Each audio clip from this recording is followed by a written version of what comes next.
الحمد لله رب العالمين والعاقبة للمتقين ولا عدوان إلا على الظالمين والصلاة والسلام على أشرف المرسلين وعلى آله وصحبه أجمعين أما بعد فقد قال الله تعالى في كلامه العزيز فأعوذ بالله من الشيطان الرجيم بسم الله الرحمن الرحيم يا أيها الذين آمنوا لا ترفعوا أصواتكم فوق صوت النبي ولا تجهروا له بالقول كجهر بعضكم لبعض.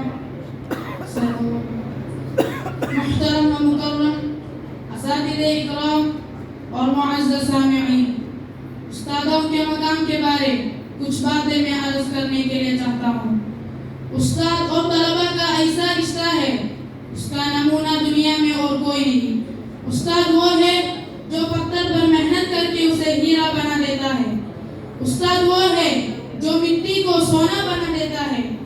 امام غزالی رحمۃ اللہ علیہ نے استادوں کے بارے میں فرمایا، میرا حقیقی باپ مجھے آسمان سے زمین میں لایا اور میرا روحانی باپ استاد نے زمین سے آسمان تک پہنچایا۔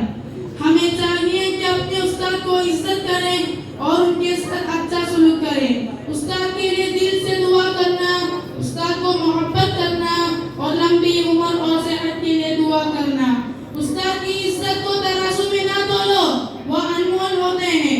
ایک عربی کا مقولہ ہے، ادب درخت ہے اور علم اس کا پھل ہے، اور علم کا بغیر پھل کیسا حاصل ہو سکتا ہے؟ عزیز طلبہ، اپنے استاد کی عزت کرو، کیونکہ اس کی بدولت آج دنیا عبارت پڑھنے کے لیے قابل ہوگا۔ استاد روحانی ماں باپ ہوتے ہیں۔ استاد کا ادب ترقی کا سبب ہے۔ استاد دنیا کی بہترین ہستی ہے۔ استاد کا احترام کامیابی کی ضمانت ہے۔ استاد کا عظمت پر جتنا بھی لکھنا پڑے تو شاید الفاظ ختم ہو جائے گا۔ استاد کا مقام و مرتبہ اور عظمت کے لیے یہی کافی ہے کہ استاد کو روحانی باپ کا درجہ ملا ہے۔ حدیث میں موجود ہے، ایک آدمی ہمیں ایک حرف پڑھاتا ہے، وہ بھی ہمارا استاد ہے۔ استاد کے سامنے احترام جھکانے والا ہمیشہ سر اٹھا کر جیتا ہے۔ اسلام نے استاد کو بہت سے حقوق متعین کیا ہے، جن کا مختصر جائزہ پیش ہے۔ استاد کا شکتی برداشت کرنا بلکہ نعمت سمجھنا۔ التعظیم لہ، استاد کا احترام کرو۔ ایک شاگرد نے اپنے استاد کے پاس جا کر کہا، کچھ نصیحت کیجیے۔ استاد نے کہا، اس کی کیا ضرورت ہے؟ ہمیشہ دو چیز یاد رکھو، ایک خدا اللہ نہ بننا، دوسرا نبی نہ بننا۔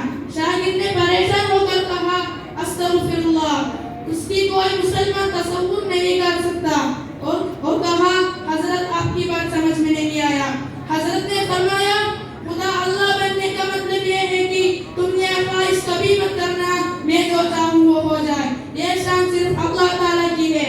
اور نبی بننے کا مطلب یہ ہے کہ تم تمنا نہیں کرنا ساری دنیا مجھ سے محبت عقیدت رکھے، یہ مقام صرف نبی اکرم صلی اللہ علیہ وسلم کی ہے۔ استاد کا خدمت کرو، کیونکہ خدمت سے خدا ملتا ہے۔ میں یہ چھوٹی